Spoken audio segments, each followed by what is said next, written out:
Hi friends, स्वागत आहे तुमचं आपल्या चॅनलमध्ये.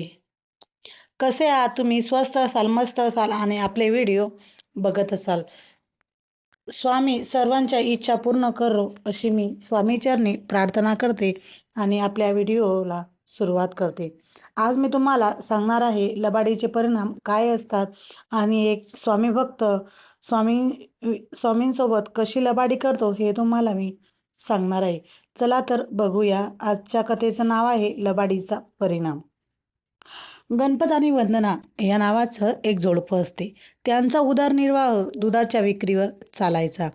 त्यांच्याकडे सोना, चांदी आणि रुपा या नावाच्या 3 म्हशी होत्या. त्यातली चांदी नावाची म्हैस वांज असल्याने वंदनाच्या डोळ्यात ती म्हैस कायमची हटकायची. एक रात्री चोर येऊन त्यांच्या तिन्ही म्हशींना घेऊन जातात. चालून चालून चोर रस्त्यात थकवा आल्यामुळे म्हशींना एक ओसाड जागेत बांधून विसावा करण्यासाठी जातात. गणपत इकडे स्वामींकडे येऊन म्हशी चोरल्या गेल्या म्हणून सांगतो. जर म्हशी मिळाल्या तर त्यातली एक म्हैस स्वामींना देऊ असा तो स्वामींजवळ नवस करतो. स्वामी त्याला जमिनीत म्हशी कुठे आहेत हे दाखवतात. त्यानंतर गणपत जाऊन म्हशी घेऊन येतो. पण आता नवस फेडायला जाताना तो वांज म्हशीला स्वामींना द्यायचं ठरवतो. असं केल्याने त्याला असं वाटतं एका दगडाने 2 शिकार होतील. दुसऱ्या चांगल्या म्हशी आपल्याकडेच राहतील आणि बायकोच्या डोळ्यात खटकणारी म्हैस दिल्याने नवस पण फेडला जाईल. गणपत स्वामींकडे जाऊन वांज म्हैस देऊन येतो. गणपत आपल्या इतर शिल्लक म्हशींचे दूध काढतो, पण काहीही केल्याने एक थेंब सुद्धा दूध निघत नाही.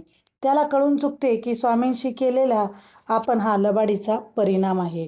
तो सपत्नीक स्वामींच्या चरणी शरण येतो आणि स्वामींना भेटून घडलेल्या प्रकाराबद्दल माफी मागतो. स्वामी मात्र पहिली रात्र त्याची हजेरी घेतात आणि त्याला प्रबोधन करतात. स्वामी म्हणतात, अशा स्वतःवर अवलंबून राहू नको. शाश्वत एक हरिनाम आहे, दत्तनाम आहे. आपला भार ईश्वरावर सोडून मोकळा हो. ईश्वर काळजी करतील. आपल्या कर्तव्याकडे मात्र दुर्लक्ष करू नको. गणपत आणि वंदना यांच्या म्हशी चोरट्यांनी चोरल्याची ही कथा म्हणजे मनोरंजन, संघर्ष व पौराणिक कथा आहे. हा संदेश याचा संगम आहे. स्वामी समर्थांच्या मार्गदर्शनाने त्यांच्या जीवनात खूप बदल घडवून आणले. स्वामींच्या प्रेरणादायी शब्दांनी त्याला सत्याची जाणीव करून दिली आणि त्यांच्या विचारात परिवर्तन घडवून आणले. स्वामी महाराजांचे अवतार कार्य संपलेले नाही. स्वामी समर्थ महाराज आज देखील भक्तांच्या पाठीशी सतत राहून त्यांना मार्गदर्शन करून कार्यरत करीत आहेत व अनंत काळापर्यंत करीत राहतील. आजही श्री स्वामी समर्थ महाराज जो जो भेटेल त्याचा उद्धार अनेक मार्गातून करत असतात.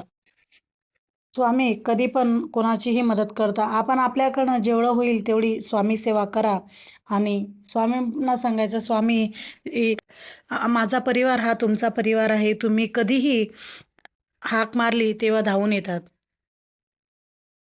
स्वामींना सांगायचं, स्वामी तुम्ही आम्हाला मार्ग दाखवण्याचं कार्य करा.